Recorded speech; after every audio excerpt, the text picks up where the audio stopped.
pakistanais, un Iran surtout accaparé par les négociations avec les États-Unis. De nouvelles discussions se tenaient de manière indirecte jeudi entre Téhéran et Washington. C'était à Genève et l'optimisme semblait de mise, en tout cas du côté du régime iranien, où l'on fait état de bons progrès dans les discussions. L'enjeu toujours, le programme nucléaire de Téhéran. Écoutez le ministre iranien des Affaires étrangères. Je peux dire que nous avons bien avancé après plusieurs heures de négociations intensives.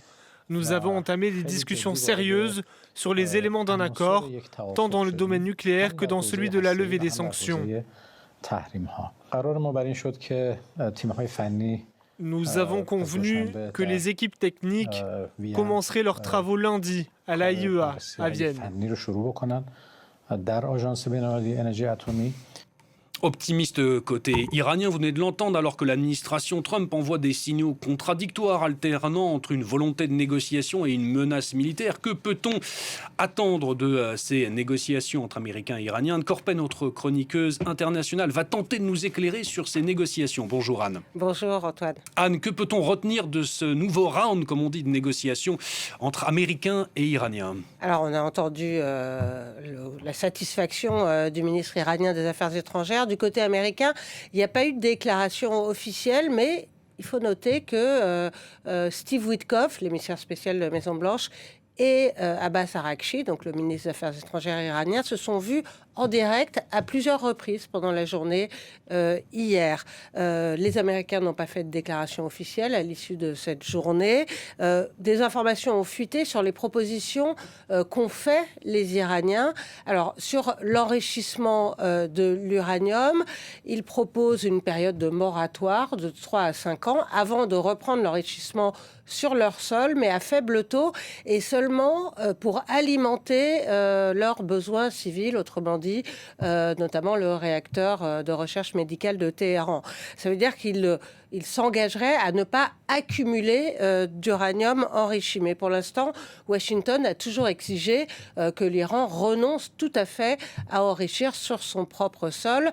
Les Américains veulent aussi que les Iraniens sortent de leur territoire les 400 kilos d'uranium enrichi à 60%. Et là-dessus, Téhéran propose plutôt de baisser le taux d'enrichissement de ce stock. Et puis, il y a surtout un gros point de divergence qui demeure, puisque l'Iran voudrait que Washington lève ses sanctions économiques contre le pays à l'issue d'un accord sur le nucléaire et envisage de discuter seulement ensuite la question des missiles balistiques et celle des capacités de déstabilisation régionale du pays. Washington veut un accord global sur tous les sujets avant d'envisager de lever les mesures punitives. Il faut se souvenir que quand Donald Trump était sorti de l'accord sur le nucléaire en 2018, c'était justement parce qu'il ne comprenait pas de mesures sur la limitation du nombre de missiles iraniens.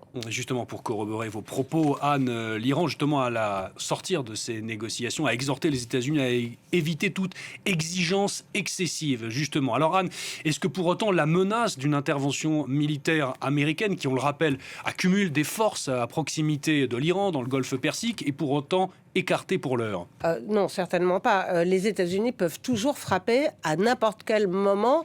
Rappelez-vous, en juin dernier, ils avaient bombardé l'Iran alors qu'une nouvelle session de négociation était prévue dans les jours qui venaient sur le nucléaire. Alors, ils ont déployé donc au large des côtes iraniennes un dispositif militaire impressionnant, c'est le plus gros depuis 2023, juste avant l'entrée en guerre en Irak, et il continue de le renforcer.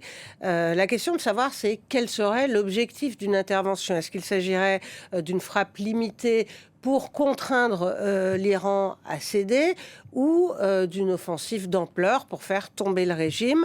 Téhéran a de toute façon prévenu qu'en cas d'attaque, quelle que soit son ampleur, la riposte serait importante et notamment que les bases américaines de la région seraient des cibles légitimes. Et puis l'Iran pourrait activer ses alliés, le Hamas, le Hezbollah, les Houthis, les milices chiites irakiennes qui ont une certaine capacité de nuisance. Alors Donald Trump a répété cette semaine semaines qu'il préférait une solution diplomatique parce qu'il ne perd pas de vue ses impératifs de politique intérieure avec les élections de mi-mandat qui approchent et un électorat MAGA qui est plutôt hostile à une entrée en guerre, d'autant que Donald Trump a toujours dit qu'il mettrait un terme aux guerres interminables à l'étranger. D'ailleurs, ce matin, dans le Washington Post, J.D. Vance, le vice-président, a réitéré son opposition à tout conflit qui s'éterniserait.